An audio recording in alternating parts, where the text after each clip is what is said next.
So you and your partner have different sex drives. One of you wants sex more and one of you wants sex less. Is this normal? What to do about it? How do you fix it? Before we get into the episode, who am I to be sitting here talking to you today about sex drives and relationships? I'm Stacie. I'm a sex and intimacy coach and a co-founder of the Under the Sheets Academy, where we help couples have better sex every day through real demonstration video courses. Desire discrepancy, which is a difference in sexual desire in relationships, is one of the main complaints that people have in relationships. Complaints are usually from people who have the higher desire because they feel like they are fundamentally not getting their needs met. This is so normal. To have two people in a relationship, two completely separate bodies, separate lives, physiological functions, to expect their physical sexual desire needs to coincide at exactly the same time, every single time, is just not attainable.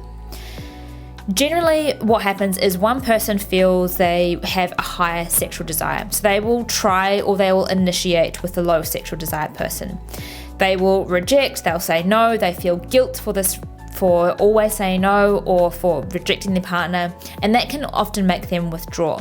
What can happen is if you are the higher sexual desire person, whenever you kiss or when you make out, a lot of the time they will take this as a sign for sex. The low sexual desire person will start to expect that expectation of sex every time there's physical intimacy. So what can happen is they can start to pull away even more, they can start to withdraw, they can start to feel apprehensive or scared about any physical intimacy because it means I'm going to have to deny them or reject them again. I just don't want to do that. So they can avoid any intimacy altogether. This means that the higher sexual desire person is going to try even harder, which will just ultimately create this total divide. And as you can see, this is quite a negative feedback loop for both partners, which can create a lot of tension in a relationship, feeling like both people are not getting their needs met, and it can create a lot of distance between two people in a relationship, which is obviously not what you want. Although this is somewhat normal or common, I should say, doesn't mean that it can't be fixed or resolved, or there are things that are in place in order to lessen that gap between the two partners. One of the main issues that people don't understand or realize about their own desire is the differences in sexual desire to begin with. So there are two different desire types. One is a spontaneous desire, which is usually the man, not always, but usually. Spontaneous desire essentially means that you don't need much warming up in order to get in the mood. It's spontaneous. So you could see something, you could have a suggestion about sex, you could start kissing, you could start touching, and nearly straight away you're spontaneously in the mood for sex. Usually, not always, but it's usually a man that has that kind of desire. On the other hand is responsive desire, and as that sounds, it means that as you respond to external stimuli, touch, sound, stimulation, suggestion, then you start to get in the mood, and that desire is usually slower to build. I personally am a responsive desire. A lot of women are, not all, and my partner is a spontaneous desire, where he honestly, at a flash of the boob or a suggestion of sex, he's pretty much ready to go. Understanding this is first and foremost important to bridging the gap between differences in desire, because a lot of the time it's actually not about, oh, well, I don't feel like sex, therefore I am not going to have it. A lot of the time the person with the responsive desire or the lower desire, just changing the way that we're actually looking at sex in the first place is, do I feel like sex right now? To, am I open to feeling in the mood for sex? And what that means is sometimes you can start foreplay, you can start kissing, you can start that physical, emotional stimulation, whatever it is that you get in the mood for. You can try that for 10, 15 minutes. And if you're still really not feeling it, then you can say, hey, I'm sorry, this isn't working for me. That usually doesn't happen, because usually those responsive desire, if you are getting in the mood, you are responding to the situation, to the stimuli, and you get in the mood throughout that. So the first and foremost thing to bridge that gap is to actually understand, what kind of desire do I have? If you have a responsive desire, you might be someone that often you'll have sex or you are fooling around, and at the start you're not really into it, you don't really feel like it, you've got 100 of other things in your mind, and by the end of it you think, oh, that was fun, I actually really enjoyed that, we should do that more often. Or, yeah, I really got into that at the end. I didn't think that I would actually find myself enjoying that. If you're someone that happens to a lot, chances are that you have a responsive desire. And I've learned this about myself. Personally, I am a responsive desire, and I often, at the end of having sex or intimacy, I really enjoy it. And there's no part of me that is like, oh, I wish I slept an extra 30 minutes, or I wish we didn't do that. Never have I ever regretted it. Now, this is my personal experience. I'm not saying that if you have a responsive desire to do something that you don't feel like doing. It's about awareness of knowing what your desire pattern and type is, which is the first thing. The second thing is something that my partner and I have actually done at the very start of our relationship, and it's something that goes a little bit deeper than just the physical intimacy, but really understanding what sex means for both you and your partner. This is not just a way to get off. It's not a way to have an orgasm. It's not a way just to be physical. For me personally, sex means that it's a way for us we feel so much more emotionally connected after we have been physical with each other. Understanding that my partner, it's a way for him to show me the love and connection, and that he needs that in order for us to feel connected, because it's a way that it's an act that only we share together. We're not sharing that with anyone else. We share that just with each other.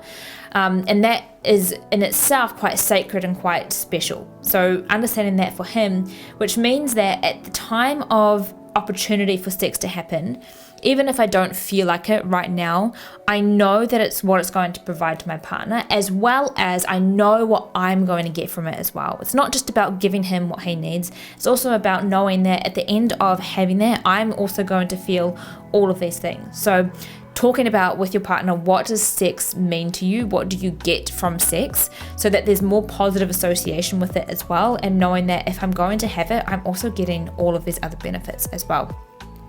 The other thing that you can do with that is when you understand what sex gives you, so the lower desire person isn't always the person that feels like they're giving more than they have got, is how else can we get these factors? So for example, if sex gives you something physical, it makes you feel connected, how else can we get that physical connection that makes us feel emotionally connected as well? Perhaps it's cuddling on the couch, or it's uninterrupted time together without devices, so that we can both get those needs met that isn't through means of having sex all of the time, so that their lower desire person isn't always essentially giving something that they don't at that point in time want to do. It's about finding that balance. So understanding what you get from sex is another really important way that we can actually start to bridge that gap between the higher desire person and the lower desire person. Next is speaking about ideally what your ideal intimacy looks like. So for one person, it might be every single day, and for the other, it might be 2 times a week, right? And so there's a huge discrepancy between 7 and 2. And so how can we meet somewhat in the middle? How can we bring that to maybe 3 or 4? And it's not about the lower desire person giving up something or doing something that they don't want to do. I would never recommend that you just do sex for the sake of it because you don't want to do it.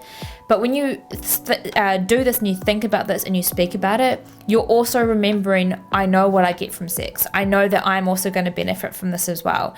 And the relationship is all about compromise. It's all about understanding ways that we can work together and make this work together.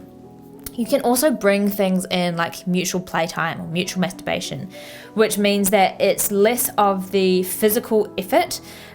You're both able to connect mutually. You're both able to get that physical arousal, but it might be something that's a little bit less overwhelming, or a little bit easier to do, and maybe quicker if that's what you want. If you're both mutually playing with yourselves. This sometimes has been actually some of the favorite sessions that we have had together, is that mutual playtime, because it's visually stimulating. Obviously you're seeing the other person doing it, but it's also quite fun in itself as well. So changing what sex actually means to you, changing what you actually mean when you say sex. It doesn't always have to be penetration. It can mean other things as well. Following on from that is then prioritizing quality over quantity. So if let's say you want sex 7 every single day, but the quality it's not there. So you would rather have it properly 3 times a week than 7 times a week. So prioritizing actually having good sex, which means that the other person really needs to be in it, is going to give you more sexual satisfaction than you're having it more often, but it's less quality. So really understanding for you what is more important. Usually it is quality, and prioritizing that quality over quantity, which means that you're able to go longer gaps between having the intimacy, because it's going to be so much better every time that you have it, rather than I'm going to have it every day, but it's half-assed effort and I'm not really going to enjoy it, and then I actually feel a little bit worse off after we do that, which can actually create a further divide if you're having poor sex, rather than waiting a few days or weeks, whatever it looks like to you, making sure that it's quality when you do have it. The thing is that sex is a really important part of most relationships. Unless you are in an asexual relationship, most people find sexual satisfaction and sexual connection a very important part of a relationship. And I'm going to assume, because you're watching this video, that is true for you as well. So finding that common ground and finding a flow that works for you is really important. Getting rid of perceptions or what you think is right or what society is telling you is that you have to have it 4 times a week or 5 times a week, and really focusing on what is true for me and my relationship, and how can I actually work with my partner in order to find our flow. If you are in a long-term relationship and you've lost that connection or you've lost that spark, it could be about bringing things back to basic, rediscovering each other's body. We do an exercise called pleasure mapping within the academy, which is essentially mapping pleasure to your partner's body and your own body. What actually feels good, what strokes feel good, what pressure, what direction. So really taking it back to rediscover who you are now, because if you've been together for decades, your body has likely changed, as so is theirs. So redoing the same skills, techniques that you did at the start might not be working anymore, which is maybe why they have a lower desire. So improving the quality will also help with that desire and can be really important to helping finding your flow. Just making sure that it is quality over quantity is probably one of the most important recommendations that I can give. So I hope this has been helpful if you are experiencing different sexual desires, sex drives. It is completely normal. You are 2 completely separate human beings. It's not common that people have exactly the same desire at exactly the same time. So what you're experiencing is completely normal. Finding ways to make it work for you is going to be a game changer in your relationship. If you have liked this video, please like and subscribe, leave comments below. I would love to hear them, and I'll see you in the next one.